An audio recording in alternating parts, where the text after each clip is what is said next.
Jury selection in former police officer Derek Chauvin's murder trial for the death of George Floyd has been full of twists and turns, which we're going to cover. Today, jury selection was completed.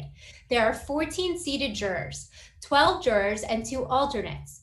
An additional potential juror was selected just in case one of the seated jurors is unable to serve when the trial begins on March 29th with opening statements, or something happens that would make them unable to be a fair and impartial juror. That's exactly what happened last week. On St. Patrick's Day, 9 jurors were previously impaneled, but Judge Cahill seated jurors due to them hearing news of the $27 million settlement the city of Minneapolis reached with George Floyd's family. The 2 jurors were unseated because they both said it diminished their ability to be impartial jurors. Defense counsel's application to postpone the trial due to the terrible timing of the massive civil settlement in the midst of jury selection was denied. Alexis, what happened with these 2 jurors?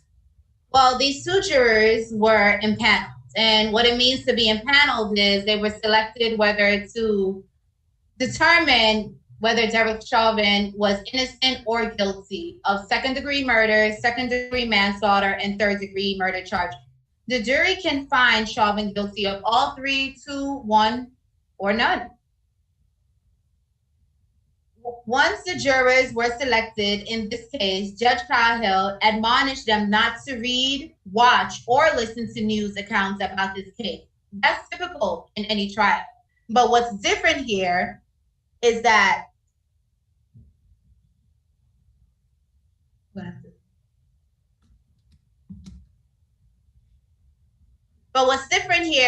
the trial is all over the news and social media, as we are all aware. We have all seen it. 7 jurors were selected prior to the settlement announcement, but they were sequestered yet. That won't happen until opening statement, when the 14 jurors are going to stay in a hotel where it's a more controlled environment. Being sequestered for a jury is rare. The 2 jurors who were dismissed by the judge said they were swayed by the settlement. A Hispanic man in his 20s said clearly the city of Minneapolis has strong opinions, and the other, a Caucasian man in his 30s who was about to have a destination wedding, said that the dollar amount was shocking to me. That kind of sent a message that the city of Minneapolis felt that something was wrong, and they wanted to make it right to the tune of the dollar. After the settlement announcement, all the potential jurors were questioned about the settlement and its impact on their judgment to make a determination based solely on the testimony and evidence presented at trial. Most of the potential jurors, if not all, had already heard about the settlement. Deborah, why is this so controversial? The United States Constitution provides that a criminal defendant has a right to a fair and impartial jury trial, which applies to all criminal trials in America. Therefore, no matter what your feelings are about Derek Chauvin's actions, he is fundamentally entitled to a jury trial. A jury who will solely make a determination based on the testimony and evidence presented to them, and whether the state proves each and every element of each and every crime charge beyond a reasonable doubt. Defendants have the right to waive trial by jury and have the judge make the determination. In certain situations, that's just what makes sense. Chauvin's defense attorney, Eric Nelson, after the settlement, asked for the trial to be postponed, or alternatively, for it to be moved to a different city. As Judge Cahill alluded to, the news of this case is so far-reaching that going to a different venue isn't going to give you a jury pool who doesn't know about this trial and who doesn't have strong convictions about it, which, as a juror, you have to set aside. Minneapolis's Mayor Jacob Frey, said that the $27 million settlement announced March 12th reflected a commitment to advance racial justice. The family's civil attorney, Ben Crump, who could get up to 1/3 of the settlement, said that Mr. Floyd died because of the weight of the entire Minneapolis Police Department was on his neck. Judge Cahill previously said the timing was troubling as it could taint the jury pool, but denied the application to postpone as a delay would not reduce the intense public scrutiny. The defense also shined light on the fact that the chief prosecutor, Attorney General Keelson, son sits on the city council that anonymously approved of the settlement. Yet that the prosecution said the state had no control over the settlement and its timing, and Attorney General Elson asked defense attorney Eric Nelson, "Is there anything else you'd like to accuse me of?"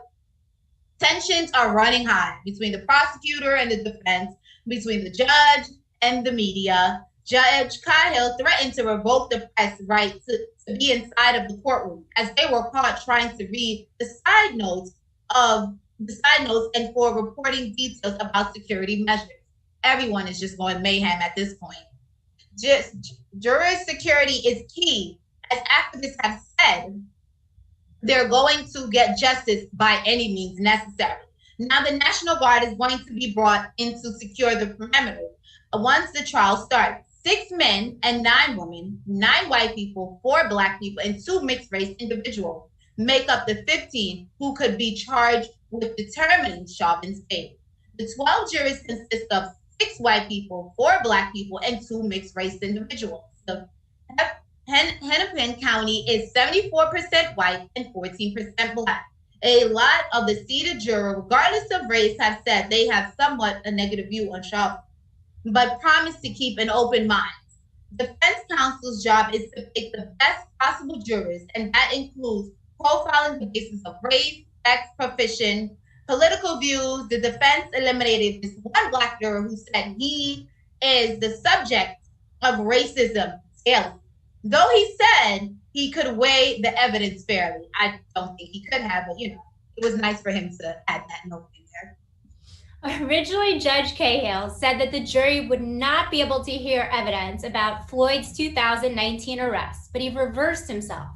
The defense is going to argue that the substantial cause of Floyd's death, or what most likely killed him, was his pre-existing heart conditions and that he couldn't breathe because of that, combined with the lethal dose of fentanyl in his system. The defense wanted the jury to see that in his 2019 arrest, he was under the influence of drugs and that he acted in a similar erratic fashion when he encountered the police, to back up their strategy to pin drug abuse as a contributing factor to Floyd's death. The prosecution said that this prior uncharged act, character evidence, shouldn't come in, and blasted the desperation of the defense to smear Mr. Floyd's character. Judge Cahill is only allowing a part of the 2019 arrest, which shows that Floyd's drug use then led to a hypertensive emergency, establishing a cause of death. Not anything about Floyd's emotional state during the 2019 arrest. Judge Cahill made it explicitly clear to the defense that testimony about Floyd's emotional state can't be introduced, calling it irrelevant. Quote, "Mr. Floyd's emotional behavior is not relevant to the cause of death once he's pulled out of the squad car." The prosecution asked the judge to allow for the testimony of an expert witness, Dr. Sarah Vincent, who would testify about Floyd's behavior while under arrest. And it explained that it wasn't the drugs. He was suffering from claustrophobia and having a panic attack during this police encounter after having a gun drawn on him. Judge Cahill denied both sides the right to get into Floyd's emotional state. The jurors were asked very real questions. Potential jurors were asked whether them or their family members ever were a victim of drug abuse. They were also asked what are their opinions on Black Lives Matter, Blue Lives Matter, defunding the Minneapolis Police Department, whether the potential jurors of their loved ones participated in marches against police brutalities. Did they bring signs? What were written on these signs? One man had a very negative view on the Black Lives Matter. Some jurors asked for their voice to not be televised, and others shared their genuine fear of being a part of this jury. One of the seated jurors said it was awesome when she was told that she was selected. Not sure who would describe this case as being awesome, but this is something you want to stay away from. You want to stay away from jurors who seem so enthused and excited just to be on a case. Another seated juror said he thought Chauvin had no intention of harming anyone, but he could put aside, if I was the prosecutor, I would have struck the juror. 2 jurors said they agree that minorities aren't always treated fairly in the criminal justice system. The 13 jurors said that she trusts the police and believes people who follow their instructions have nothing to fear. I also wouldn't have picked her. Clearly, this juror seems all over the place and highlights that the selection process was far from easy, as people have such strong viewpoints on Floyd's death and Chauvin's culpability, even if it's contrary to what the bounds of the law are. Thank you for all the views and support of our last live streams. Keep the comments coming, and please subscribe to my channel, Deborah J. Blum, on YouTube, and click the bell icon for notifications. So that way you'll get an email each time we go live. Stay tuned for our regularly covered topics, but for now, we're going to stick with this monumental trial. Thanks for watching.